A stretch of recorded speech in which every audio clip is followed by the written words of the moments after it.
What if we told you $10 billion was missing from the state? 10 billion tax dollars gone. Money tied to the state's unemployment benefit system. KDKA investigator Andy Sheehan has heard from hundreds of you and went in search of the money. The state says that their fraud rate was around 7%. That's about 3.25 billion. What I think, based upon a recent OMB report that was issued, is the fraud rate was closer to 20%. And so I would put that at around 10 billion and maybe a little bit higher because Pennsylvania lacked any systems to stop identity theft during the height of the pandemic. So at least $10 billion, I think, was lost. $10 billion. Yes, at least 20%. And that's based upon the OMB report. And it's also based upon the fact that the US Department of Labor, IG, issued a report some time ago, maybe 8 months ago, saying for the past decade, the fraud rate in unemployment insurance has been right around 10%. So, if they gave out 50 billion, it isn't 3 billion, it's at least 5 billion. And then with the PUA monies, the additional unemployment, if you didn't really have a full-time job, I think it's closer to 20%, maybe a little bit more. Wow. And so that money is not recoverable.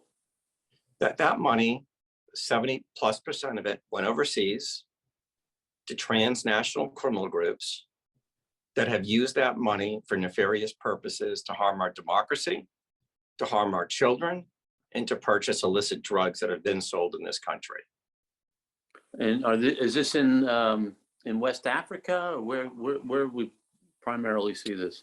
There was 4 countries primarily involved. It was China, Russia, Nigeria, and Romania. And why those countries? Why? Because when you're talking cyber fraud as a service, those are the 4 countries that lead the world in stealing money from public and private entities. So largely, there was no verification system in the beginning of the pandemic with the Pennsylvania Labor and Industry as far as on all forms of unemployment compensation. Can you tell me about that? Yeah, so for example, when you go to an online retailer or you go to your bank and try to do an online transaction, they validate that you are who you say you are. What happened during the pandemic was a lot of the processes changed that labor departments used to validate that you were actually unemployed. It was typically a letter sent to your employer asking them to validate it. So they had nothing up front. They had none of the tools that banks, none of the tools that the e-retailers, none of the tools that the big box retailers used to validate that you are who you say you are. And they basically have blamed this on data breaches of private companies. Yeah. So the fact of the matter is, and I've been CEO of this business now for 13 years, and I've been in this space for 30 years. Your personal information, your name, your date of birth, your social security number has been available on the dark web for the past 10 years, right? The issue is the tools that the state is using to validate the individual. So to blame it on the different data breaches from things such as OPM and some of the retailers, it doesn't work, right? Because the same thing didn't happen in the private sector. It just happened in the public sector. With unemployment insurance across the country, it's estimated that $250 billion,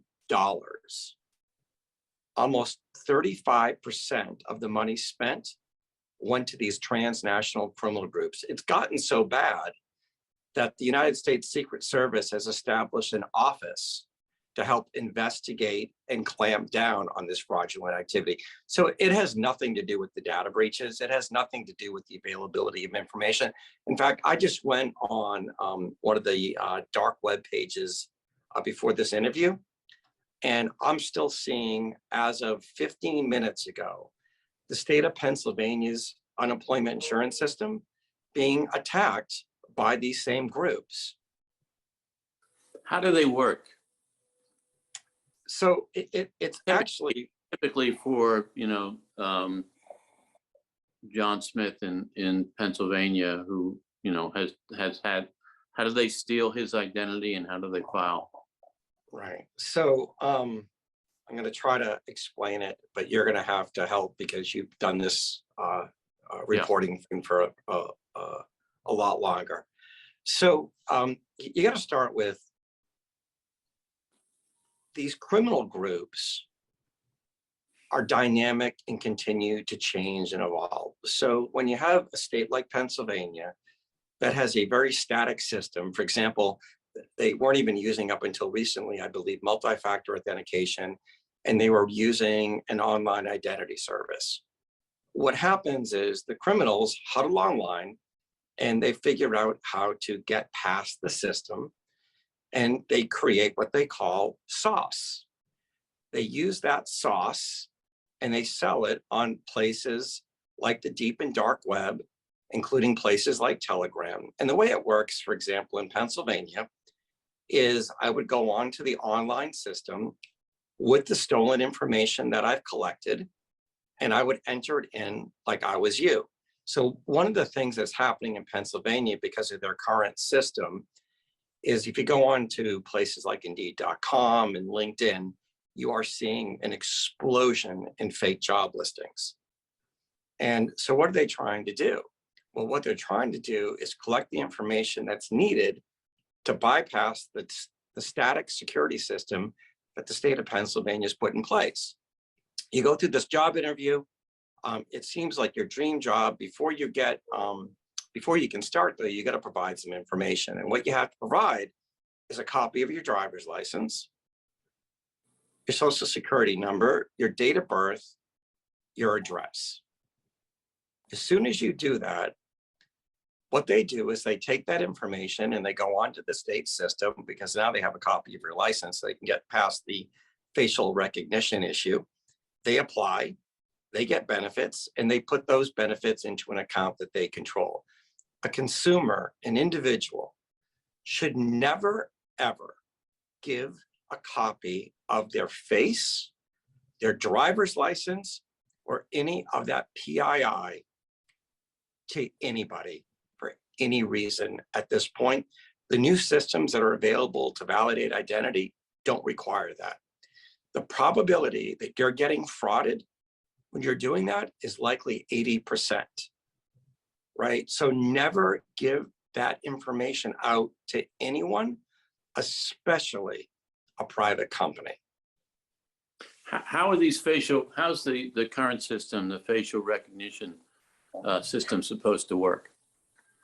Well, what they'll do is they just want a copy of your license. They just want to see that your picture and your name are on a document. That's how to get past it. If you go on to some of the deep and dark websites like Telegram, they will literally have a guidebook on how to provide the information, the format to provide the information, where to place your camera when you're doing it, et cetera, to get through that current system. That's why you're probably seeing a large uptick, which we're seeing across the country, not just in Pennsylvania, in states having more and more people get these letters saying that they applied for unemployment insurance when in fact they actually didn't apply.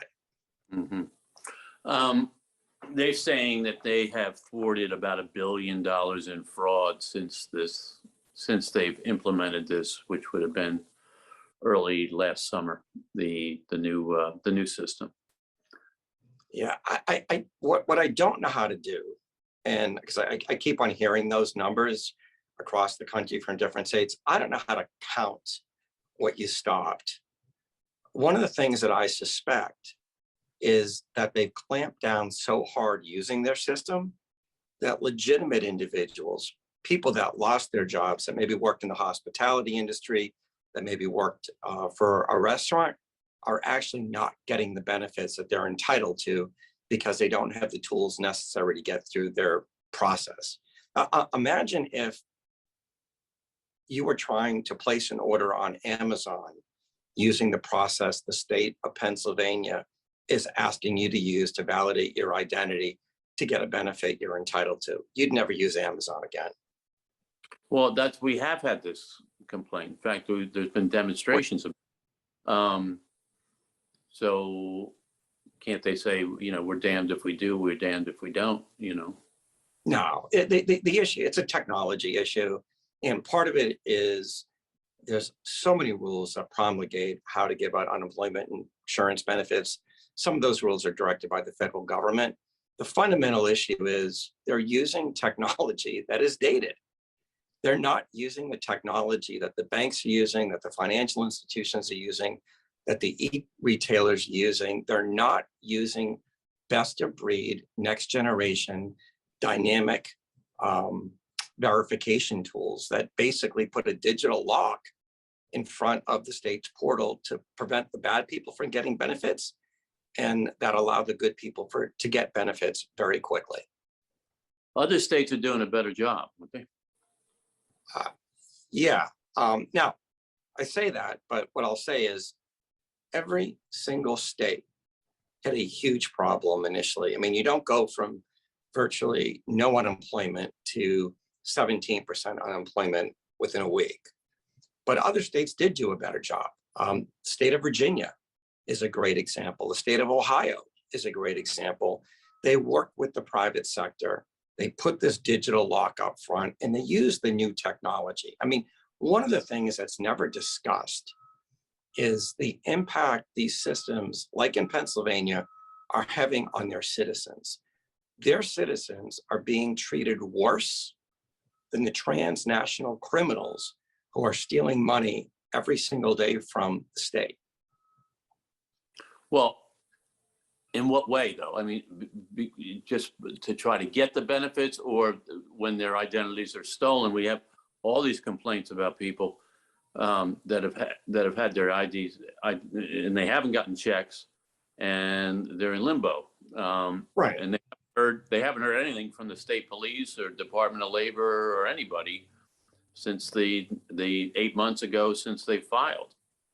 Yeah, those individuals would have better luck going on Telegram, buying one of the sauce books to get through the state's system than they are by being honest and straightforward and trying to get through doing it the way that they're trying to do it, right? The issue is legacy old technology trying to solve a problem where you have a dynamic, highly motivated group of individuals that are likely never to get caught and have made hundreds and hundreds of billions of dollars because of this fraud.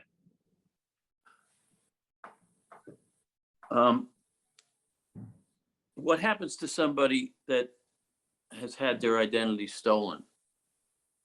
So They have a problem filing their income tax. yeah. I'm not sure if they're getting their checks or not. Yeah, so it's one of those things, and it's unfortunate, but every one of you viewers needs to understand and appreciate that the probability is their identity has already been stolen, and there's really nothing you can do about it. I mean, it's happened, it's occurred. The only question is it being used for nefarious purposes? Now, if you do become aware that your identity's been stolen, you need to do 3 things. First thing is you got to go file a report with the police department, 100%, because you need that documented. The next thing you need to do is you need to report to your state and federal tax authority that your identity's been used for nefarious purposes and get your account locked down. And then the third thing you need to do is to call TransUnion, Equifax, and Experian and have your credit locked, right? Because they could be using it for government purposes and they could also be using it for commercial purposes, like getting a credit card or trying to get a mortgage in your name, right? What the state needs to do is they need to move into the position that the private sector has and use some of this new technology that continues to evolve today that actually is capable of stopping this fraud